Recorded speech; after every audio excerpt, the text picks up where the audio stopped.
best adventure romance anime with OPMC. Kicking off with number 6. Even given the worthless Appraiser class, I'm actually the strongest. And Inkwell gets stuck with what everyone thinks is the most useless class in existence, but surprise, he's actually broken beyond belief and can appraise literally everything while building his own harem of powerful allies. This show hits different because it takes the classic weak to strong trope and flips it completely on its head. Ain isn't gradually getting stronger, he was always overpowered, everyone else was just too blind to see it. The romance develops naturally through his adventures, and watching him casually drop jaws while everyone underestimates him never gets old. The way the series balances comedy with genuine character development keeps you hooked.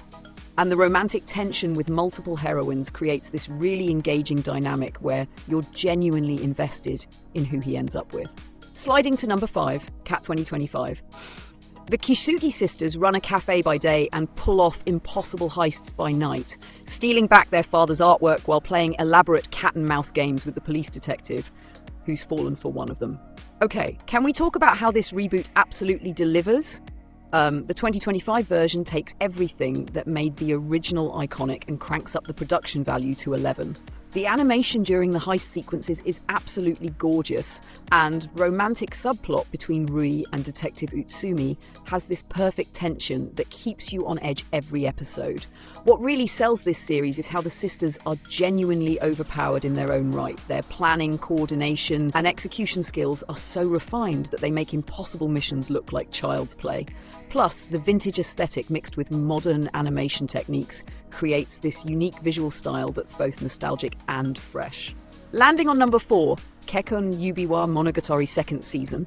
Satu finds himself in a fantasy world where marriage rings grant incredible magical powers, and he must navigate political intrigue while forming bonds with multiple potential wives, who each bring their own unique abilities to his growing power. The second season really stepped up its game compared to the first. They've refined the balance between the romantic elements and the adventure aspects, giving us more meaningful character development for each of the heroines. What makes Satu such a compelling, overpowered protagonist is that his strength comes from his relationships rather than just raw power. The way his wedding rings amplify not just magical abilities, but emotional connections creates this really unique power system that feels both strategic and heartfelt. The political intrigue subplot adds layers of complexity that prevent the series from falling into typical harem tropes, and honestly, the animation quality for the action sequences has improved dramatically. Looking at number 3, Xingchen Bian 6. Qin Yu refuses to accept his limitations in a world where strength determines everything, embarking on a cultivation journey that defies conventional wisdom while forming deep bonds with companions who share his unwavering determination. 6 seasons in, and this series still finds ways to surprise me.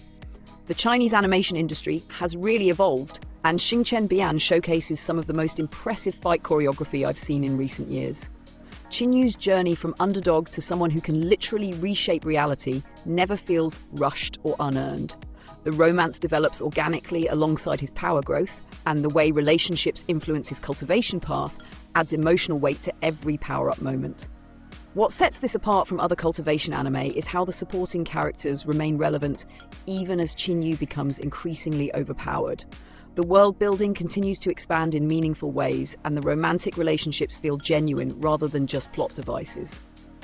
Moving to number 2, Kanglan Juchu Dongfang Qingchang, the most feared demon lord, finds his destiny intertwined with Xiao Lanhua, a low-ranking fairy, as their unlikely bond reshapes the balance between the demon and fairy realms. The second season took everything fans loved about the original and amplified it to incredible heights.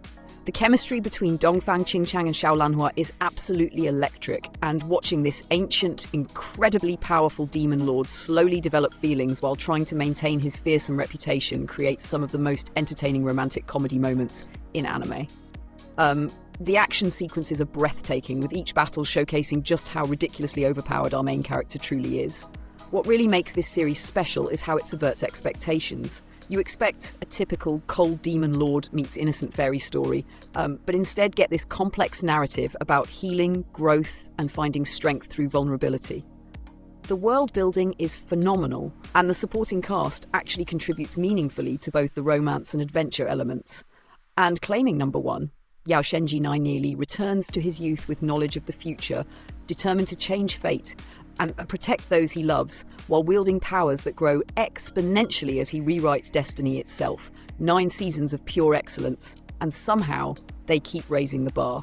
Neely represents everything you want in an overpowered main character. He's not just strong, he's strategically brilliant, emotionally intelligent, and genuinely caring toward his companions.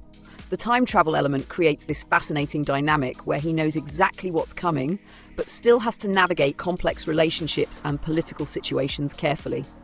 The romantic subplot with Ye Ziyun has developed beautifully over multiple seasons, never feeling forced or rushed despite Neely's obvious advantages. What really sets this series apart is the supporting cast. Everyone feels important and capable in their own right, even when standing next to someone who's essentially rewriting reality. The animation quality has consistently improved with each season, and the fight scenes blend tactical thinking with spectacular magical combat in ways that keep every battle engaging regardless of how powerful Neely becomes. These 6 series prove that overpowered protagonists don't have to be boring when paired with genuine romance and epic adventures. Each brings something unique to the table while delivering the power fantasy we all secretly crave. Which one's your favourite? Drop your thoughts below, and don't forget to subscribe for more anime content.